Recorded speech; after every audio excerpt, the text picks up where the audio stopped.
ناظرین welcome back. Engineer سید علی حیدر صاحب، ایک عموماً ہم بات کرتے ہیں کہ تعلیم کے اندر ہمیں بڑی سیاست بھی نظر آتی ہے. مختلف جو سیاسی پارٹیاں ہیں وہ جامعات میں، کالجز میں ہمیں ایگزسٹ کرتی نظر آتی ہیں. تو آپ کے خیال سے جو تعلیم ہے، تعلیم کے شعبے میں سیاست کا عمل دخل ہونا چاہیے، اور دوسرا یہ کہ یونینز جو ہیں وہ تعلیمی اداروں میں آپ سمجھتے ہیں کہ ان کی موجودگی ضروری ہے؟ As far as I am concerned, میں جو ایجوکیشن میں سیاست کو بالکل بین ہونا چاہیے. صحیح. اور جس طرح اس تعلیمی اداروں کا سربراہ جو ہے وہ گورنر ہے، گورنر صاحب ہیں، تو جو کنٹرولنگ اتھارٹی ہے وہ گورنر ہی رہیں، تاکہ جو سیاست کا عمل دخل ہے، جو اور شعبوں کا جس طریقے سے برا حال ہے، اگر یہ بھی سیاست کی نظر ہو گیا تو یقینی طور سے پھر اس کا بھی اتنا ہی برا حال ہوگا ایجوکیشن کا. تو ہم یہ چاہتے ہیں کہ یہ جو کنٹرولنگ اتھارٹی ہے وہ گورنر صاحب طلباتی کے پاس رہے، یا جو بھی گورنر صاحب ہیں وہی، کیونکہ وہاں پھر سیاسی اثر و رسوخ نہیں ہوتا، اور کرپشن اور نقل مافیا اور جو دوسرے جو پرابلمز ہیں، غنڈہ گردی، دہشت گردی، اور پولیٹیکل طور پہ جو پروفیسرز کے ساتھ جو معاملات ہوتے ہیں، جو امتحانات میں جو کلچر غنڈہ گردی کا ہوتا ہے، وہ سب اس سے محفوظ رہا جا سکے. بدقسمتی سے کیونکہ ہمارے یہاں اسکولوں تک میں بھی اب سیاست کا عمل دخل ہو گیا ہے، کالجز یونیورسٹی تو ویسے ہی اکھاڑا بن چکے ہیں. تو کوشش اس بات کی کرنی چاہیے کہ یہاں سے بالکل سیاست کو ختم کر دیا جائے، اور سیاسی اثر و رسوخ جو ہے وہ بند ہونا چاہیے. اور اسی طریقے سے یہی سیاسی اثر و رسوخ جو ہے پھر بورڈ پہ اثر انداز ہوتا ہے، پھر وہاں سے بھی امتحانات اور کا سلسلہ اور نقل مافیا کا جو سلسلہ چلتا ہے اس کو بھی روکا جا سکے. تو الحمدللہ ابھی میں یہ مجھے یہ یقین ہے کہ میٹرک بورڈ اور انٹرمیڈیٹ بورڈ جو ہیں بہت بہتر انداز میں کام کر رہے ہیں، اور ان میں جو لوگ ہیں وہ کافی جن کا تعلیم سے تعلق ہے گہرا، اور وہ وفات سنسیئر ہیں اور آنیسٹ ہیں. تو مجھے امید ہے کہ اس قسم کی جو چینجز جو سیاسی انداز میں کرنے کی کافی عرصے سے کوشش کی جا رہی ہے، کنٹرولنگ اتھارٹی کو چینج کرنے کے لیے ہر دفعہ سب سے پہلے کنٹرولنگ اتھارٹی کو چینج کرنے کی کوشش کی جاتی ہے، اور اس حوالے سے تو میں یہ حکومت سے اپیل کروں گا کہ اس معاملے کو وہ پرائیورٹی بیسس پہ کنٹرولنگ اتھارٹی واپس گورنر سندھ کے ہی حوالے کی جائے. پاکستان دنیا کے ان چند بدقسمت ملکوں میں شامل ہے جہاں جو تعلیم کا بجٹ ہے وہ نہ ہونے کے برابر ہے، اونٹ کے منہ میں زیرے کے برابر ہے. تو اتنے کم بجٹ کے ساتھ ہم بہتر تعلیم کا خواب دیکھ سکتے ہیں، ایک بہتر مستحکم پاکستان کا خواب دیکھ سکتے ہیں؟ نہیں، بات یہ ہے کہ خواب دکھانے والے جو لوگ ہیں وہ ان کا تعلق، پہلے تو یہ دیکھا جائے کہ جو خواب دکھانے والے لوگ ہیں ان کا تعلق جو ہے وہ کس حوالے سے ہے، صحیح، وہ کون لوگ ہیں. تو جو اس قسم کے خواب جو دکھاتے ہیں اور اس پہ عمل نہیں کرنے دیتے، تو سب سے اہم بات جو ہے وہ یہی ہے کہ جو لوگ حکومت میں ہیں، جو لوگ بیوروکریسی میں ہیں، وہ کبھی جو جاگیردارانہ وڈیرانہ ذہنیت رکھتے ہیں، وہ کس طرح سے چاہیں گے کہ ان کے 98% جو لوگ ہیں وہ پڑھ لکھ جائیں. آج تک تو وہی ایسی پالیسیز بناتے ہیں اور ایسی پالیسیز پہ عمل درآمد کرتے ہیں اور کرواتے ہیں حکومت سے، تاکہ وہ جو 98% طبقہ ہے وہ صرف وہ اشراف کے لیے، جو کہ یہ لوگ اشراف کہلاتے ہیں، ان کے لیے تالیاں بجاتا رہے، اور وہ اس سے بڑھ کر وہ کچھ نہیں. اور وہی ان کے بچے جو ہیں وہ باہر بیرون ملک یا کیمبرج سسٹم میں تعلیم حاصل کرتے رہے. تو اسی حوالے سے ان کو کوئی دلچسپی نہیں ہے کہ غریب بچے کی تعلیم سے یا اس حوالے سے کوئی ترقی ہو. بڑی بہت تشویشناک صورتحال ہے اس حوالے سے کہ سب لوگ، حکومت پوری کی پوری ایجوکیشن مہم چلا رہی ہوتی ہے اور لاکھوں کروڑوں روپے ایڈورٹائز پہ خرچ کرتی ہے، اور کروڑوں روپے ڈالرز میں ملنے والی جو ورلڈ بینک کی جو امداد ہے وہ کس طریقے سے ہڑپ کر لی جاتی ہے. اور ابھی میں آپ سے ابھی ذکر یہی کر رہا تھا کہ سیلاب کے موقع پہ جو لوگ آئے، افیکٹڈ لوگ جو تھے، اس میں وہ ریلیف کیمپ بنائے گئے تھے، اور ان اسکولوں میں جو بڑے خوبصورت اسکول تھے، میں سرجانی ٹاؤن میں بچوں کی طرف سے جو انہوں نے فنڈ اکٹھا کیے تھے وہ ہم ان کو وہاں پہنچانے کے لیے گئے، تو وہاں جو دیکھا کہ وہاں جو اتنی نئی بینچز اور فرنیچر جو تھا وہ کھلے آسمان تلے ڈمپ کیا ہوا تھا، اور اس بری طریقے سے ڈمپ کیا ہوا تھا کہ اس میں آدھے زیادہ فرنیچر ٹوٹ چکا تھا. اور میں ارباب اقتدار سے یا ارباب اختیار سے میں یہ ضرور کہوں گا کہ اس معاملات کی ضرور سرزنش کی جائے اور ریکوریز کی جائیں کہ وہ فرنیچر جو اتنا قیمتی فرنیچر تھا، جو اتنی خوبصورت بلڈنگ میں ڈیکوریٹ کیا گیا تھا، اس کو کھلے آسمان تلے پھینک دیا گیا اور پورا کا پورا فرنیچر بارشوں میں ڈیمیج ہو گیا اور ضائع ہوا اور ختم ہوا. تو کروڑوں روپے کا فرنیچر آتا ہے اور کروڑوں روپے کی بلڈنگیں بنتی ہیں، اور اس میں وہ تعلیم فراہم نہیں کی جا سکتی. جیسے کہ ابھی جو ڈائریکٹر ایڈیو ایجوکیشن تھا، انہوں نے بڑی اچھی بات کی کہ سب کچھ بہت اچھا ہے، انتظام نہیں کر سکتے ہم. صحیح. تو مینجمنٹ کی بات ہے کہ مینجمنٹ نیک نیت نہیں ہے، مینجمنٹ لوٹ کھسوٹ میں لگی ہوئی ہے. تو ظاہر ہے کہ یہ سب معاملات آنیسٹ لوگ آئیں، ایماندار لوگوں کو جگہ دی جائے، اچھے لوگوں کو. کوئی آسمان سے تو نہیں اتریں گے، ہمارے ہی لوگ ہیں جو اچھے لوگ ہیں، جو ایماندار ہیں، ان کو بقول ایک بڑا کھڈے لائن لگا دیا جاتا ہے، اور ان کو پھر تو اچھے لوگوں کو پروموٹ کرنے کی شدید ضرورت ہے. انجینئر علی حیدر صاحب، کچھ حلقے ہیں ایسے جو بڑے تواتر کے ساتھ یہ الزام لگاتے ہیں کہ جو ہمارے پرائیویٹ انسٹیٹیوشن ہیں، ایجوکیشنل انسٹیٹیوشن، وہ انکمپیٹنٹ ہیں، انکمپیٹنس نظر آتی ہے. اساتذہ جو ہیں وہ صحیح ٹرینڈ نہیں ہوتے، فیسز بہت زیادہ لی جاتی ہیں، ان کے ماحول صحیح نہیں ہوتے پرائیویٹ اسکولوں کے. تو آپ کیا سمجھتے ہیں کہ یہ بات درست ہے؟ اور آپ کے خیال سے جو پرائیویٹ ایجوکیشنل انسٹیٹیوٹ ہیں وہ ہمارا جو اوور آل ایجوکیشن سسٹم ہے اس میں کیا رول پلے کرتے ہیں؟ پرائیویٹ اسکولس کے بارے میں جو آپ نے چارج کیا، جو آپ نے باتیں کی، وہ یقینی طور سے کالی بھیڑیں ضرور موجود ہیں اور ہم ان سے ڈینائی نہیں کر سکتے. وہ ہم میں سے نہیں ہے. اگر وہ اس قسم کی جو صورتحال آپ جس طرح بتا رہے ہیں ہماری نالج میں بھی ہے، لیکن وہ سب بڑے اسکولوں میں ایسی صورتحال ہے کہ وہ فیسیں پڑھا رہے ہیں اور بڑی ہیوی فیسیں لیتے ہیں اور مختلف قسم کے نام سے وہ فنڈ اکٹھا کرتے ہیں، اور بڑے بڑے اسکول جو کروڑوں روپے کے ان کے ایسٹس بنے ہوئے ہیں. تو وہ صرف آپ ان چند لوگوں کی باتیں کر رہے ہیں جن پر آپ کا اختیار نہیں ہے. صحیح. وہ آپ کچھ بھی نہیں کر سکتے. وہ وہاں وہ سب جو لوگ ہیں وہ بڑے بڑے بیوروکریٹس لوگ، بچے وہاں پڑھتے ہیں، اور جو اسکول ہیں وہ ان کے بڑے بڑے منسٹرز کے وہ اسکول، یا جو اس حوالے سے ان کی بڑی اپروچ ہے. بات جو ہم جن اسکولوں کی ہم نمائندگی کر رہے ہیں وہ 80% لوور مڈل اور مڈل کلاس کے اسکولز ہیں جن کی نمائندگی ہم کر رہے ہیں. وہاں فیسیں بڑے افورڈیبل ہیں، اور ان سب کے باوجود کتنی مہنگائی ہے، اچھے ٹیچرز کی سیلریز ہے. اگر آپ اچھے ٹیچرز چاہیں گے، اور آپ خود اگر آپ تھم رول پہ بھی کر لیں گے، اگر 200 بچے ہیں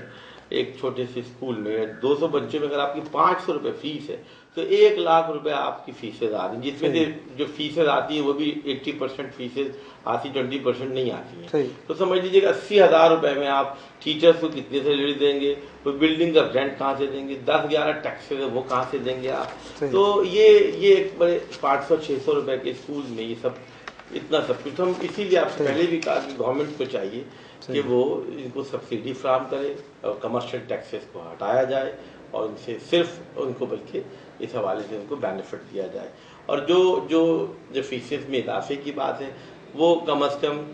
جتنی مہنگائی ہو رہی ہے، جس حساب سے پیٹرول ہے، جس حساب سے سیلریز ہے، اور جو اس حساب سے یقینی طور سے فیسز میں اضافہ ہے جو کہ ناگزیر ہے. صحیح. اس کو افورڈیبل ہے. اور جس میں اور جو بڑے اسکولز ہیں جن کو ضرورت ہی نہیں ہے، وہ وہاں آپ کا کوئی اثر بھی نہیں ہے. وہاں پڑھے بڑے عمارہ کے بچے رہے، ہمارے اور آپ کے بچے تو وہاں نہیں پڑھ رہے. صحیح. تو وہاں ان کو 10,000 روپے فیس ہو یا 20,000 روپے بھی فیس کر لیں تو وہ ان کو مسئلہ نہیں ہے. Affordable fees. ہم لوگ جو ہیں جو مڈل کلاس لوگ جہاں ہم نے اس میں گورنمنٹ کو بھرپور توجہ دینی چاہیے. قیام پاکستان کے بعد سے ہی ہم ایک بحث میں الجھے ہوئے اور ابھی تک ہم کسی متفقہ نتیجے پر نہیں پہنچ سکے. وہ ہے کہ جو ذریعہ تعلیم ہے وہ کیا ہو، انگریزی ہو اردو ہو. تو آپ کے خیال سے ذریعہ تعلیم کیا ہونا چاہیے؟ دیکھیں اگر ٹیکنیکلی طور پہ اگر آپ دیکھا جائے تو ایران میں پرشین ہے، انگریزی ہے ہی نہیں ہے بالکل، صحیح، ٹوٹل پرشین ہے، فرسی میں بات اور کرتے ہیں، ترقی بھی خوب کر رہے ہیں، اور اس وقت ترقی پذیر کیا وہاں کون سی فیسلٹیز ہیں جو وہاں نہیں ہیں، اور چائنا ہے وہاں کوئی انگلش نہیں ہے، اب کی اپنی لینگویج ہے، اور جاپان ہے وہاں سب اپنی لینگویج ہے، اچھا ایون ڈچ ہالینڈ ہے ان کی اپنی لینگویج ہے وہ. تو اگر ہم اردو ہی کی بات کرتے ہیں کہ اگر ہم ذریعہ تعلیم کو اگر اردو بنائیں تو انگریزی زبان صرف اس حد تک رکھے، جیسے کہ سر سید نے کہا کہ ہم ان کی بات کو سمجھ سکیں، ان سے ڈسکس کر سکیں، ان سے بات ہو سکے، ان کی باتوں کو ہم سمجھ سکیں، ان کو اپنا مطمع نظر بتا سکیں. لیکن یہ کہ ترقی کے لیے انگریزی ضروری ہے ایسا نہیں ہے. ہم یہ چاہتے ہیں کہ ذریعہ تعلیم اردو ہو، اور باقی جو زبانیں ہیں وہ سندھی، پنجابی، پٹھان، پختون سب کو پڑھنا چاہیے. ہمارے یہاں فارسی پڑھائی جاتی تھی پہلے، اب بھی ہٹا دی گئی ہے. ہمارے یہاں عربی پڑھائی جاتی تھی تو وہ بھی، تو میں یہ بالکل یہ سارے سبجیکٹس ہونے چاہیے. پرائیویٹ یونیورسٹیز کو جب ہم دیکھتے ہیں، کچھ سال پہلے کی طرف ہم نظر دوڑائیں تو ہمیں پرائیویٹ یونیورسٹیز نظر نہیں آتی تھیں، چند جامعات تھیں، کچھ سرکاری جامعات تھیں، لیکن اب ایک مشروم گروتھ ہمیں نظر آتی ہے، جہاں دیکھتے ہیں ہمیں ایک پرائیویٹ یونیورسٹی ایگزسٹ کرتی نظر آتی ہے.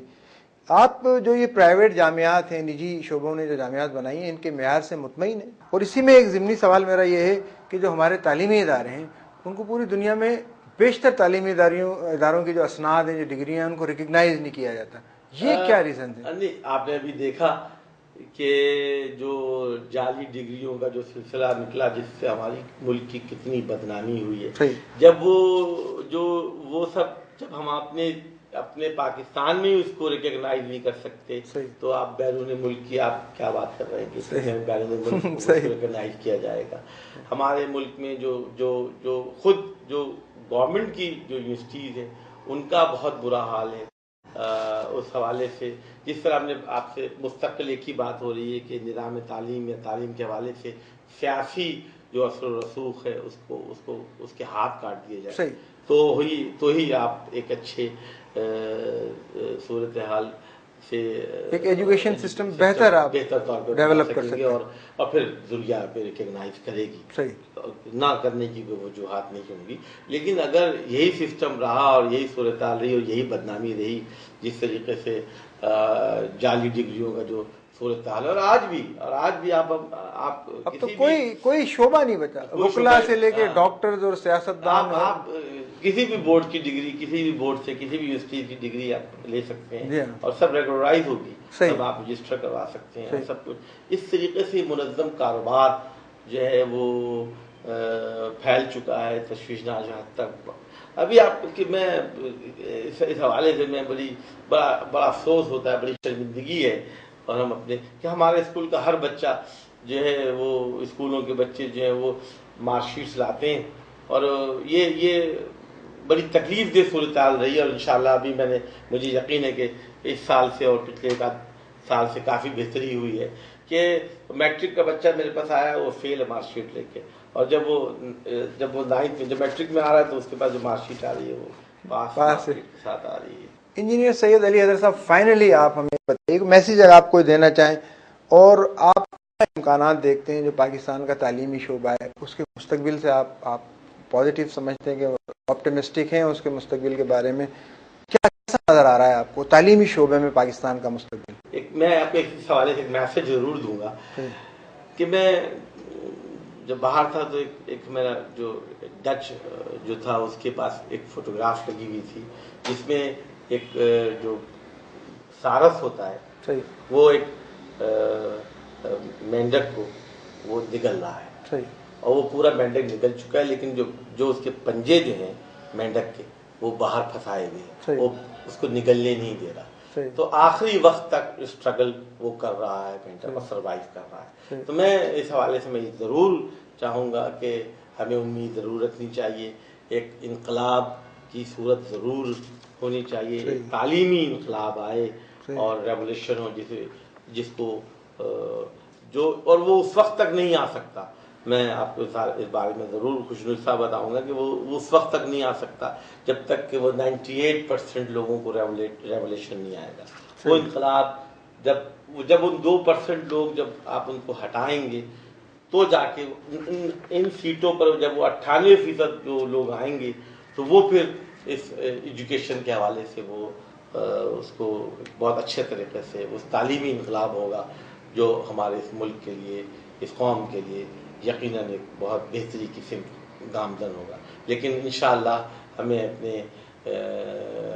حکومت سے اور خاص طور پر گورنر سنگھ ڈاکٹر عشرت العباد جن کو میں دوبارہ واپسی پر میں بڑی مبارکباد پیش کرتا ہوں، اور خاص طور پر میں قائد تحریک الطاف حسین بھائی کا بہت مشکور ہوں کہ اس حوالے سے انہوں نے ہر دل عزیز گورنر کو دوبارہ عوام کی خدمات کے لیے بھیجا، اور یہ جو ایک بہترین حوالے سے وہ خدمات انجام دے رہے ہیں، اور میں ان سے بڑی امید کروں گا کہ ان کو حکومت فری ہینڈ دے ایجوکیشن کے حوالے سے، اور کنٹرولنگ سسٹم، جیسے کہ میں بار بار اس سے پہلے بھی آپ سے ذکر کر چکا ہوں کہ کنٹرولنگ سسٹم جو ہے وہ گورنر ہی کے پاس ہونا چاہیے، تاکہ سیاسی جو مضر اثرات ہیں سیاست کے وہ تعلیم پر نہ پڑے، تاکہ وہ جو اور ڈپارٹمنٹس کا یا جو اور کا جو برا حال ہے وہ اس سے بچا جا سکے. انجینئر سید علی حیدر صاحب، ہم سے گفتگو کرنے کا بہت بہت شکریہ. ناظرین، ہم گفتگو کر رہے تھے انجینئر سید علی حیدر صاحب سے. علی حیدر صاحب سمجھتے ہیں کہ جو پرائیویٹ ایجوکیشنل سیکٹر ہے وہ ایک بہت ہی وائٹل رول پلے کر رہا ہے پاکستان کی تعلیمی جو صنعت ہے، تعلیمی میدان میں. لیکن آپ اس بات کا اعتراف ضرور کرتے ہیں کہ کچھ بہرحال کالی بھیڑیں ہیں، جو جس طرح معاشرے میں دوسرے عناصر ہیں، جس طرح معاملات ہیں، اسی طرح تعلیمی اداروں میں بھی کچھ کالی بھیڑیں ہیں جو کہ زیادہ فیسز لیتی ہیں یا انکمپیٹنٹ ٹیچر ہیں وہاں پر، یا اس طرح کی خبریں وہاں سے آتی ہیں. لیکن جو میجورٹی ہے، جو عام اسکولز ہیں، وہ بہت ہی ڈیڈیکیشن کے ساتھ اور ایک بڑے جذبے کے ساتھ شعبہ تعلیم کی ترقی کے لیے اپنی خدمات انجام دے رہے ہیں. اس کے علاوہ آپ سمجھتے ہیں کہ پاکستان کا جو تعلیمی مستقبل ہے، آپ آپٹمسٹک تو نہیں ہے پاکستان کے تعلیمی مستقبل سے، لیکن آپ سمجھتے ہیں کہ اگر ہم نے پاکستان کے تعلیمی شعبے کو بہتر کرنا ہے، اس میں ترقی لانی ہے، تو جو 98% لوگ ہیں، یعنی جو میجارٹی ہے پاکستان کی، انہیں پیش قدمی کرنا ہوگی، انہیں تعلیمی انقلاب لانا ہوگا. اس کے بعد ہی ہمارا جو تعلیم کا شعبہ ہے وہ ترقی کر سکتا ہے. ہم بہت ہوپ فل ہیں اور بہت امید کرتے ہیں کہ جو گراں قدر خیالات ہیں انجینئر سید علی حیدر صاحب کے، جیسا آپ پاکستان کا جو تعلیمی مستقبل ہے اس کو آپ دیکھنا چاہتے ہیں، ہماری دعا ہے کہ آپ کے جو خواب ہیں، جو آپ کی خواہشات ہیں وہ پوری ہوں، اور جو 98% لوگ ہیں، جو میجارٹی ہے پاکستان کی، جو عوام کی اکثریت ہے، وہ پیش قدمی کرے، آگے آئے، اپنا رول پلے کرے اور تعلیمی انقلاب جو ہے ضرور آئے. اس کے ساتھ ہی اپنے میزبان خوشنود انور کو اجازت دیجیے. اللہ حافظ.